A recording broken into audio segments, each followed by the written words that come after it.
Our text this morning is taken from Genesis chapter 12, and the verses are 1 through 3. Genesis chapter 12, verses 1 through 3. We'll also look at verse 7. So we're happy that you're here today, the last day of the year, starting off a new year tomorrow.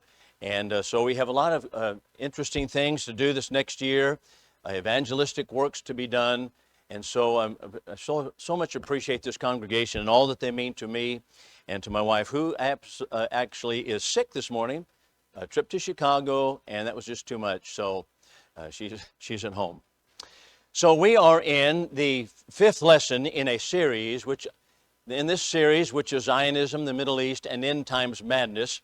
I call this lesson Israel and Bible Prophecy. We might also call it, perhaps, Israel and Bible History. But I want to begin with a quotation, kind of a lengthy one, from Jimmy Carter, President of the United States in 1982. And so I'll read this statement, some of it's small print, but to get the flavor of where we're going with this particular lesson, let's listen to what Carter has to say. And he, at that time, was in a conversation and negotiations with Menachem Begin, the Prime Minister of Israel. So here's what he said.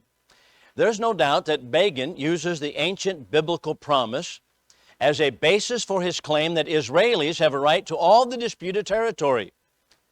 Recently, he has expanded his area of boundary on both sides of the Jordan River. He's not limiting his ambitions anymore to the Jordan River. He's interested even on the east side of the Jordan. I've always disputed Begin's claim that this fulfills ancient prophecy. I have never really gotten into an argument with Begin on theology or the New Covenant, but I've criticized him because he looks upon the Jews as a special people, yet sees the Palestinians as a subhuman people. He sees no incompatibility in his religious claim and the deprivation of Palestinian rights to assemble peacefully, to have freedom of speech, the right to vote, the right to hold property without being confiscated. This is the reason he continued of the continued crisis in the Middle East, and I think it's one of the greatest obstacles to overcome. Whether this is an element of Begin's sincere religious beliefs, or whether it's a means by which he may lay claim to these disputed territories, I have no way to judge. Now, I want to say, before we leave that slide, that Jimmy Carter himself was a Zionist, and as was also, not to pick on the Democrats, so was Ronald Reagan. They were all, both of them, and many presidents have been Zionists. Not only so, but today, primarily in the Baptist church, the preachers are Zionists, and they believe, just as Menachem Begin does, that the land belongs to the Israeli people by divine right from the ancient prophecies or their ancient promises in the Old Testament. As a matter of fact, in a recent book, Robert Jeffress, who was right here in Wichita Falls for a long time, now in Dallas at a 10,000 member Baptist church, publishes the book and tells us that Israel belongs to the Israelis, the land of Palestine belongs to them by the ancient divine right, and we go back to the Old Testament for it, and he says that is an unconditional promise and it belongs to them. And that basically is the stance that many people have taken. So what I would like to do today is to notice two different segments of the lesson.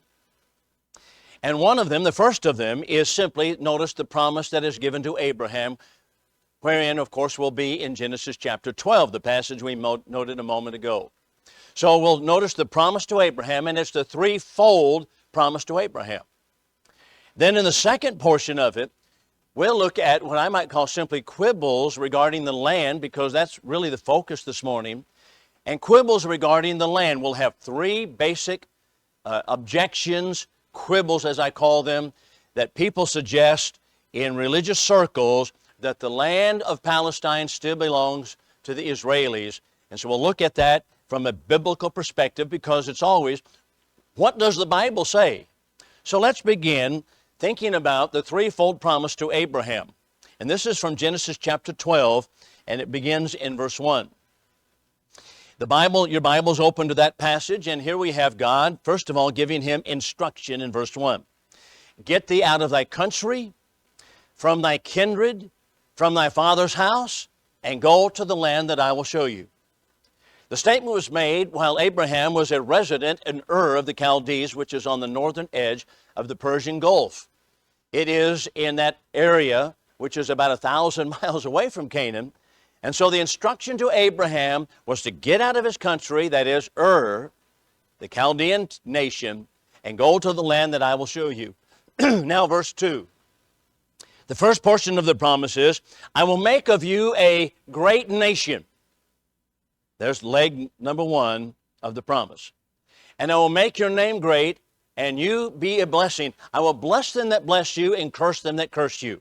So there is the promise of a nation given to Abraham, and of course we know to his seed, that is his family after him. Then we have the second portion of the promise given to us at the end of verse 3. Notice the wording here. In thee shall all the families, that is all the peoples of the earth, be blessed. Now in Genesis chapter 26 and verse 5, when Abraham's son Isaac was relaying the promise, repeating it to his son Jacob, that would be Abraham's grandson, here's how he worded the promise. In thy seed shall all the families of the earth be blessed. And so there is the seed promise we have. Number 1, I will make of you a great nation. That would be, of course, verse 2, the first line of verse 2. The last line of verse 3, in your seed shall all the families of the earth be blessed. There's a universal promise through Abraham's seed. And then now we go down to verse 7. Unto thy seed I will give this land. And there's the threefold promise to Abraham. Now, one of the simple things about Bible study is this right here. This basically is the outline of the Bible, if we put it in simplistic form, and that is how this threefold promise was fulfilled is really the rest of the story of the Bible. We'll put it in chronological order here. And so here's what we have. Well, there's the chronological order. Nation, land, and seed. The rest of the Bible from Genesis 12 now expands only in telling us, informing us how that threefold promise is fulfilled. There's a simple outline of the Bible, isn't it? And that is really the story of the Bible. Number 1, they became a nation. Number 2, they were given land. Remember, this is the chronological order of fulfillment. And number 3, in thy seed, in your family, shall all the families of the earth be blessed. So let's see how each of these promises were fulfilled as the Bible unfolds itself very naturally and simply. Number 1, the first portion of the promise regarding the nation was fulfilled in Exodus chapter 19 and verse 6. Now we might reach back in our mind here and think about how in Egyptian captivity, which is where they had just come from when Exodus 19 is spoken, and they came to Mount Sinai, they had been captives for about 400 years, and they had been welded into a nation. A family became a nation. Abraham's family now becomes a nation. And the first time that we have a nation promise mentioned is right here in Exodus chapter 19 and verse 6. And he tells them, that is God speaking to Moses from Mount Sinai, that he has made them a holy nation, a kingdom of priests. Now they were not able to fulfill all that God had intended for them at that time, because they were not now going to be a nation of priests or a kingdom of priests, but there would be only one tribe, but nevertheless they were now a nation. And so the first portion of the promise completely fulfilled, they became a nation. Let's go to the second portion of the promise, the land of Israel, and this is where I wanted us to think for a few moments this morning regarding the land. So prior to looking at Joshua 21, verses 43 through 45, we might notice a couple of things regarding the land of Israel, the land of Palestine. Number 1, it's not the most important portion of the promise. And we know that because, number 1, Abraham himself, in his person, never received even a foot of land. He had to purchase it, that is the cave in which he buried his wife Sarah later.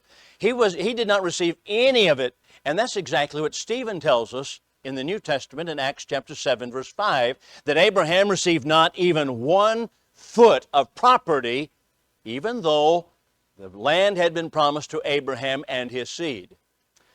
That being the case, not only so, but we're told that, this is in Hebrews chapter 11, verses 13 through 16, that the land promise actually was a type and served as a type of heaven and the heavenly reward.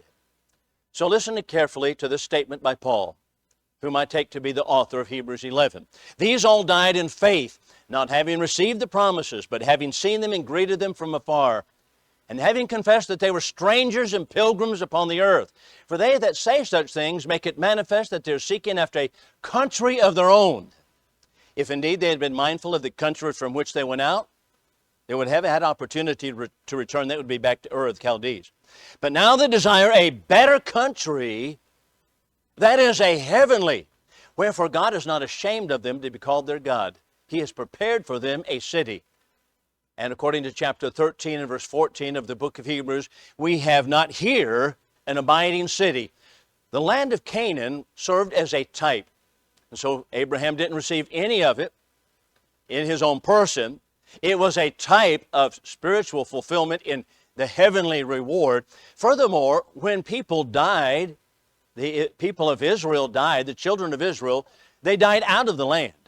It certainly is not the most important portion of the promise. But to listen to denominational preachers today, you would think that this is absolutely the paramount portion of the promise. Now let's come to the fulfillment of it. I've said all of that to get to this fulfillment portion. And we go to the book of Joshua. There are 3 texts in Joshua that I want us to take notice of. Number 1 is Joshua chapter 1 and verse 6. Number 2 is Joshua 11 and 23. And number 3 is Joshua 21, which is on the chart in front of you. Joshua 21, 43 through 45. Now Moses was not able to go over the Jordan River from the east because, of course, he sinned, as we remember the story in Numbers chapter 20. He was able only to watch them go over, and then he died on Mount Nebo.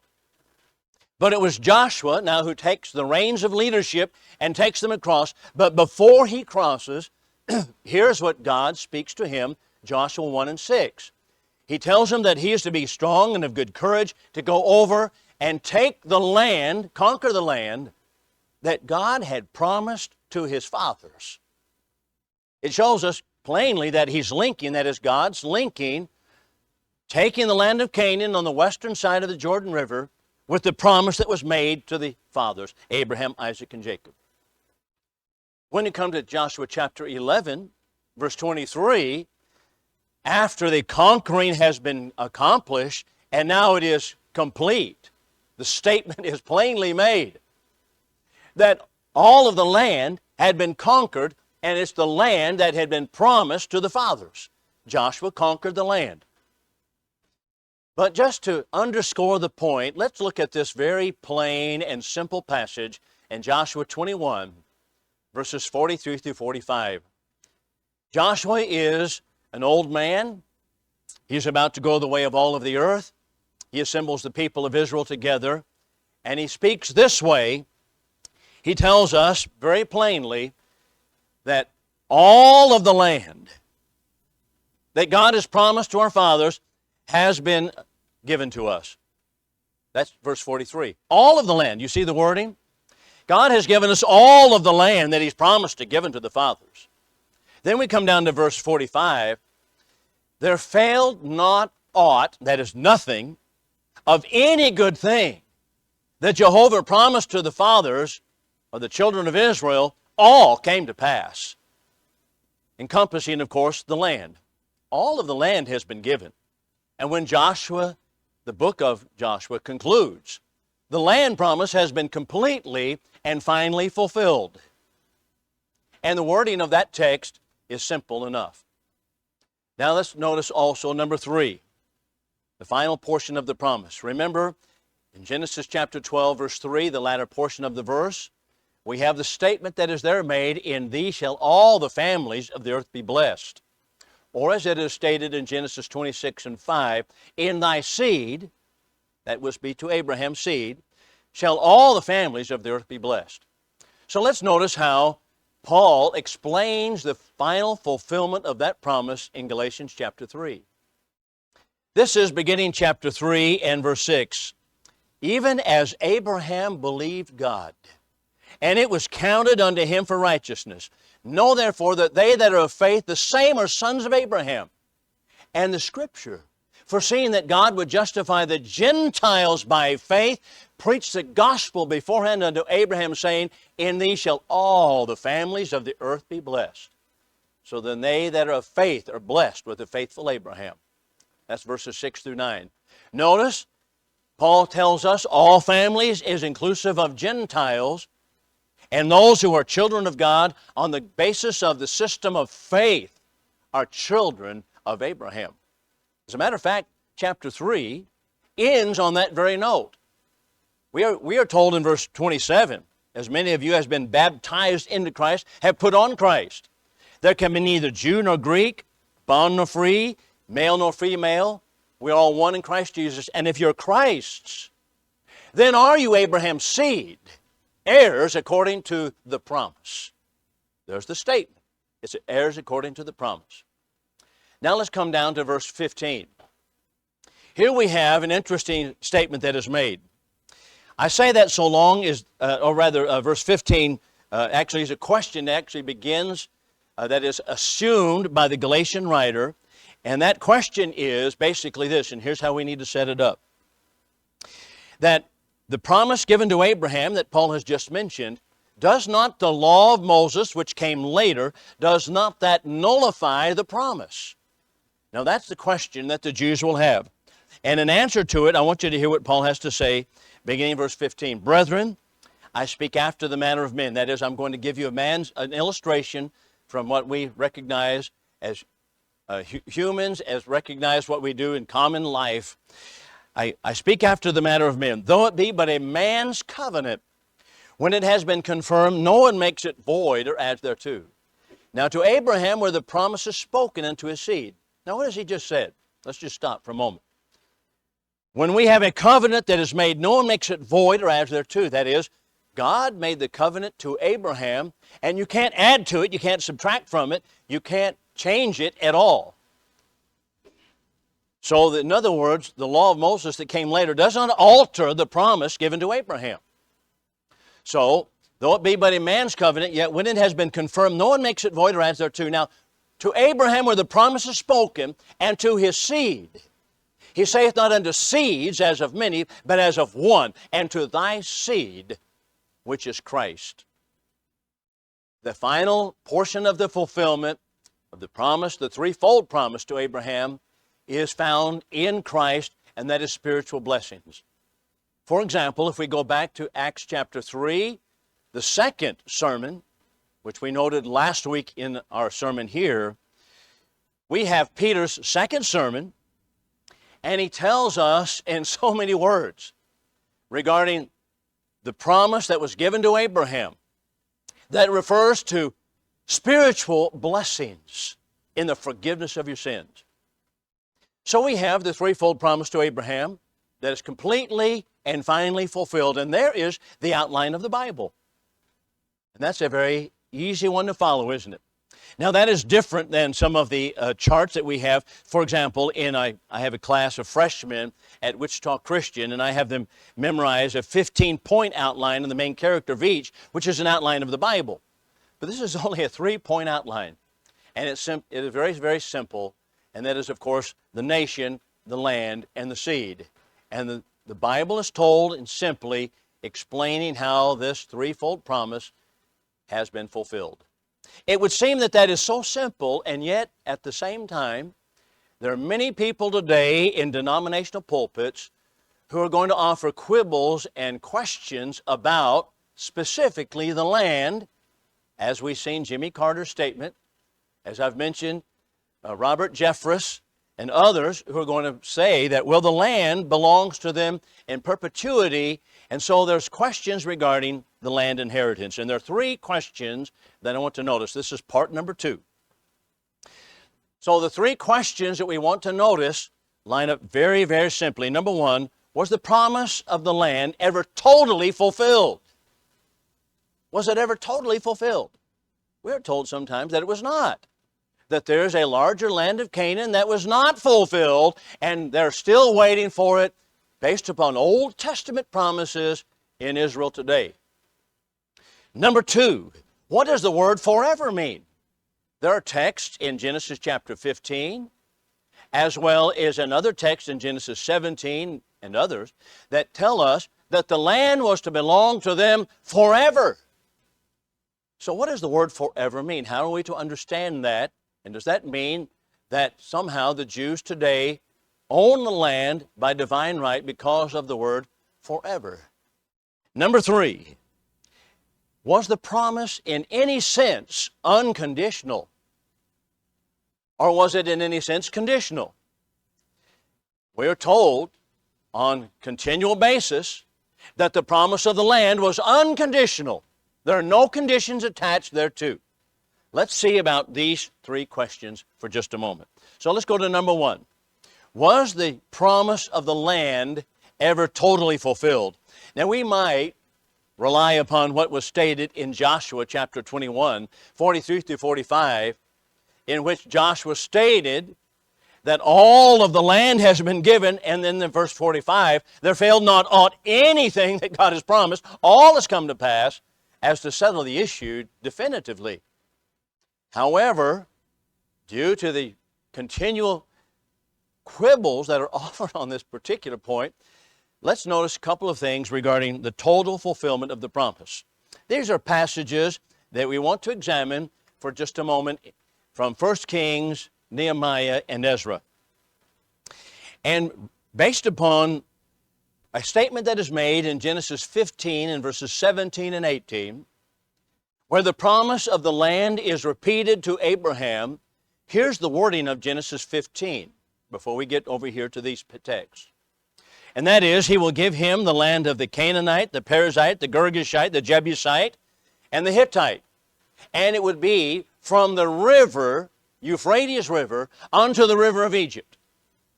And so that seems to take in a large swath of territory from the Euphrates River all the way to the river of Egypt. That would be going down almost to the Nile. So we have all of that territory that was promised to Abraham and his seed. So let's notice what the Bible tells us. Remember, we want what does the Bible teach us on this particular topic. So let's look at 1 Kings chapter 4 and verse 21. This is Solomon's reign. And in the reign of Solomon, we are told specifically, almost as if he's quoting Genesis 15, verses 13 through 17, that Solomon reigned over all of the kingdoms from the Euphrates River to the river of Egypt, over all the land of the Canaanite, the Hittite, the Perizzite, the Jebusite, all of those. And Solomon reigned over these territories.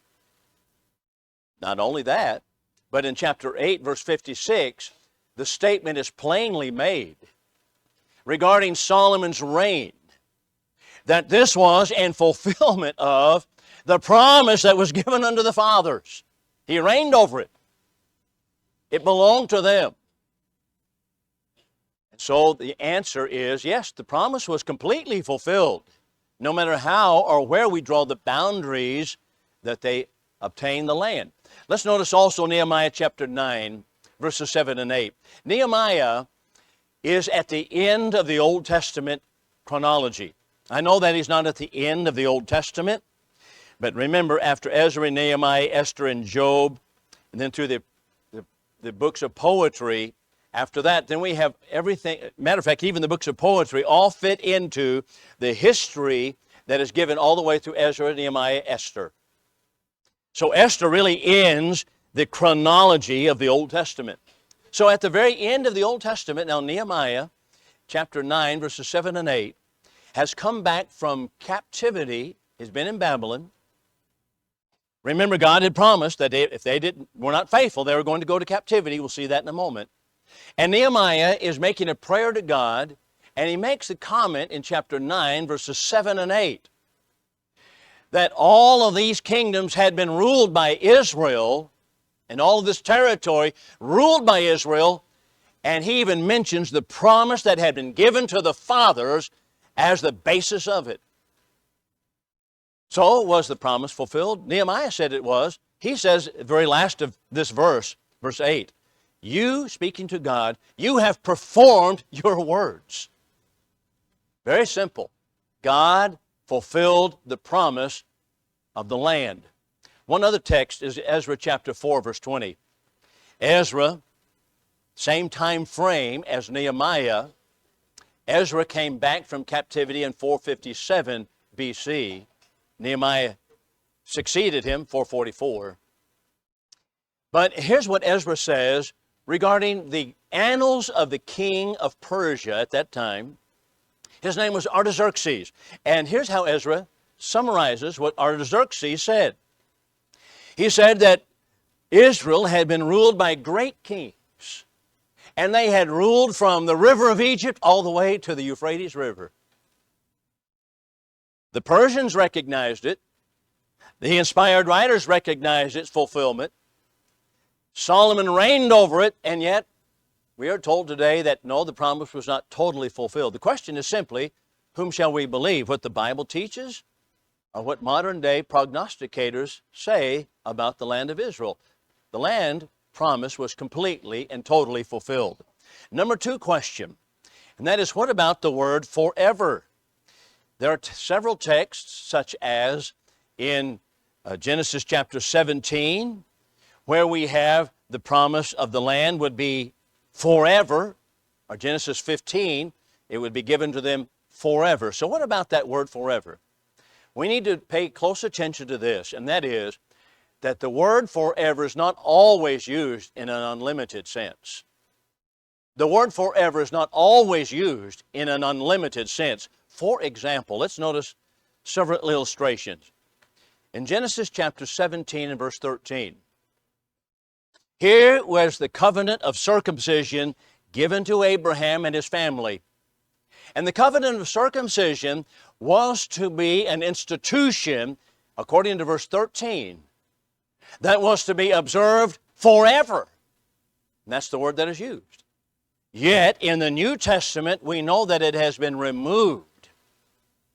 According to Galatians chapter 5, even Paul is pretty strong in his wording, where he tells us those who want to be circumcised and put circumcision as a rite, that is a ceremony, to be observed by Christians, they are fallen away from grace. No longer in Christ. Even though circumcision was to be observed forever, it was in a limited sense.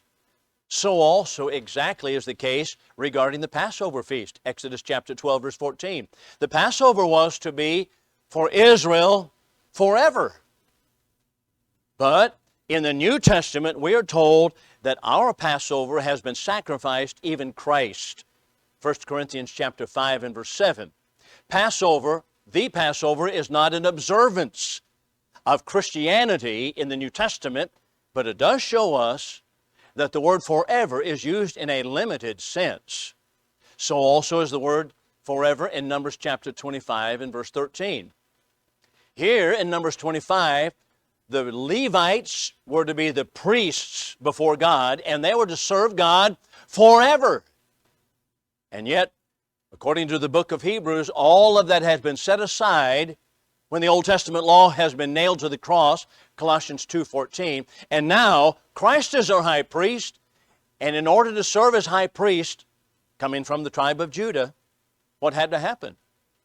The law had to be set aside, and that's the very burden of the book of Hebrews. The law was set aside that Christ might serve us as high priest, even though he was from the tribe of Judah, not from the tribe of Levi, but the Levites were to serve forever. The same thing is the case continually in the New Testament. As a matter of fact, that word that I just used, continual, is a good translation of the word forever. For example, in Deuteronomy chapter 28, here's an interesting text. I believe it's verse 63, if I'm not mistaken. Or maybe it's verse 46. But in Deuteronomy 28, God promised Israel, this is one of Moses' last speeches, that if they were unfaithful, they would be oppressed forever. And the text's usually translated as continually, continually. because that's the word, continually.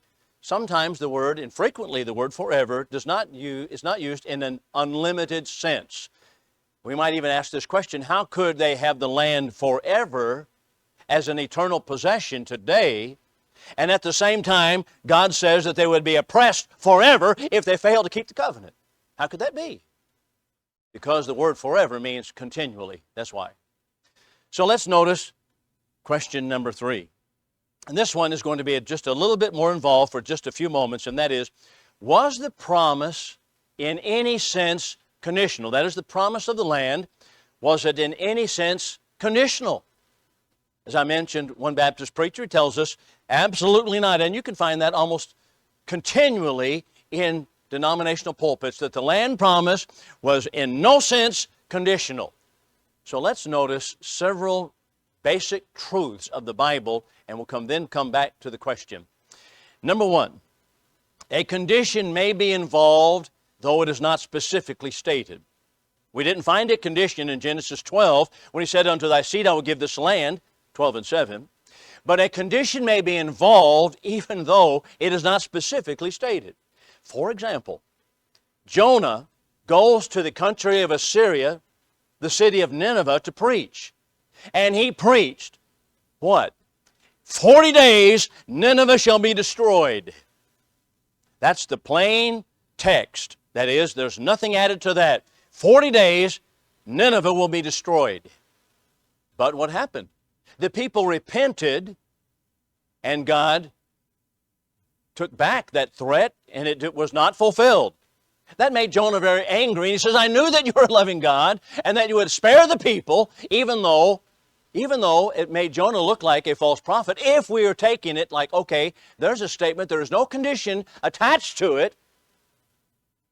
No, the truth is, there was a condition attached, and many times God spoke these promises or these threats having a condition attached, even though it is not specifically stated. So also, for example, in 1 Samuel chapter 2 and verse 30. Now here we have an interesting background, and that is Eli is the high priest as the book of Samuel opens. Eli is overseeing the tabernacle as it has been constructed in Shiloh. Now let's reach back for just a moment. Aaron, of course, his family were to supply all of the high priests. He had 4 boys, Nadab, Abihu, Eleazar, and Ithamar. Nadab and Abihu died, Leviticus chapter 10, because they offered strange fire before God. So now we have only Eleazar and Ithamar. And the high priest line was going to go through Ithamar, the youngest, and Eli was a member of the Ithamar family serving as high priest. But watch what happens in 1 Samuel 2. Eli was a weak father. He could not control his sons. He did not make an attempt to control his sons. They committed horrific crimes, even at the sanctuary. Consequently, God said to Eli, I have said that your family will serve forever, but far be it from me that your sons will continue to serve as priests. Even though God had said it would be forever, now he says, no, they're not going to be faithful. And he changed the line from Ithamar to Eleazar. Now it's going to be Eleazar's sons, and Zadok comes out of the Eleazar line. So because of unfaithfulness, Eli and his sons lost it because he was of the tribe or family of Ithamar. So it simply shows us that in spite of the fact that sometimes promises or threats are given that have no condition attached, it doesn't mean that there is no condition attached. There are conditions attached. That's number 1. Number 2, obedience is a precondition for all the blessings of God. Obedience is always a condition from God, for the blessings from God. For example, one of the basic truths of the Bible is found in Ezekiel chapter 18 and verse 20. It's a passage that all young preachers need to learn, and that is, the soul that sins, it shall die. The Son shall not bear the iniquity of the Father, neither for the Father bear the iniquity of the Son, but the soul that sins, it shall die. That is the basic truth of all Scripture, Ezekiel 18 and 20. The soul that sins, it shall die. There is a condition, and that is faithfulness to God. Let's notice this one. Abraham's duty itself, for himself, was obedience. So let's look at a couple of passages in Genesis just to verify that. Even though in Genesis 12, the passage with which we began, there is no condition mentioned, look at chapter 18 and verse 19. We'll start off in verse 17. The Lord said, and He's speaking about the punishment that will come upon the cities of Sodom and Gomorrah. Shall I hide from Abraham that which I'm about to do, seeing that Abraham shall surely become a great and mighty nation, and all the nations of the earth shall be blessed in him? For I have chosen him that he may command his children, his household after him, to keep the way of the Lord by doing justice and righteousness, so that the Lord may bring to Abraham what was promised to him. That's a condition, that Abraham would be faithful so that God may bring about the promises. So even though the condition was not mentioned in Genesis 12, it is specifically mentioned here that even Abraham had to remain faithful to God in order to receive the blessings, or his family to receive the blessings. Go to chapter 22. This will be chapter 22 and verse 18. Once again, speaking to Abraham, in your offspring, that is in your seed, shall all the families of the earth be blessed, because you have obeyed my voice. This chapter involves the sacrificing of his son Isaac on the altar, and it is plainly stated, without any kind of statement other that takes us in a different direction, that it was simply because of Abraham's obedience, his faithful obedience, that he was able to retain the promises. One more text, and this is 26 in verse 5. This is where Isaac, his son, is speaking to Jacob. And the statement reads this way: in your offspring shall all the nations of the earth be blessed. There's chapter 12 and verse 3 right there. Because Abraham obeyed my voice, kept my charge, my commandments, and my statutes. Pretty simple, isn't it?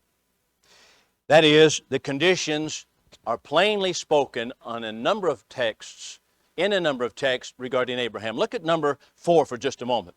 Obedience is also seen in the covenant of circumcision. Remember what the penalty was for those who would not be circumcised and who would not follow the rite of circumcision? He says they would be utterly cut off from among the people if they did not practice circumcision of the sons. That's a condition. Now let's notice also number 5, and that is specifically now back to the land. I want you to notice these clear statements that are listed on the screen from Deuteronomy, where Moses is summarizing the law. Actually, Deuteronomy is composed of 3 speeches of Moses. And these 3 speeches are 1 through 4, chapters 5 through 26, and then 27 through 30. And those 3 speeches that Moses gives within a short span of time, perhaps 1 week, having assembled all the Israelites together, he tells them, reiterates the promises that were given to the fathers and regarding the land that they're about to go take.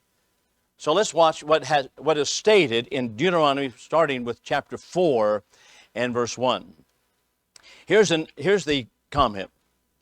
And now, Israel, listen to the statutes and the rules that I'm teaching you to do them, that you may live and go in and take possession of the land that the Lord, the God of your fathers, is giving you. What is the condition? Keep the statutes and ordinances that God might be able to do it. Or, let's go down to verses 23 through 27. Same chapter. Take care lest you forget the covenant of the Lord your God, which He made with you, and make a carved image and form of anything that the Lord your God has forbidden you. For the Lord your God is a consuming fire. He's a jealous God. When your father's children and your children's children have grown old in the land, if you act corruptly by making a carved image in the form of anything, and by doing what is evil in the sight of the Lord your God, so as to provoke him to anger, I will call heaven and earth to witness against you this day. You will utterly perish from off in the land that you're going over to Jordan to possess it. You will not live long in the land, but you will be utterly destroyed. And the Lord will scatter you among the peoples, and you will be left few in number among the nations, where the Lord will drive you. That's exactly the successive story of the book of the Old Testament as the Israelites played it out. Let's go to chapter 8 for a moment, verses 19 and 20. Chapter 8, verses 19 and 20, then we'll go to chapter 28. If you forget the Lord your God, go after other gods and serve them and worship them, I solemnly warn you this day, you shall utterly perish. Like the nations the Lord makes to perish before you, so you will perish, because you did not obey the voice of the Lord your God. Plainer language the Lord could not give. Now let's go to chapter 28. There's several texts in this opening of the Bible that we will see. Chapter 28, verse 20. The Lord will send on you curses, confusion, frustration in all that you undertake to do, until you are destroyed and perish quickly on account of the evil of your deeds, because you have forsaken me. Doesn't sound like they had the land in perpetuity, does it?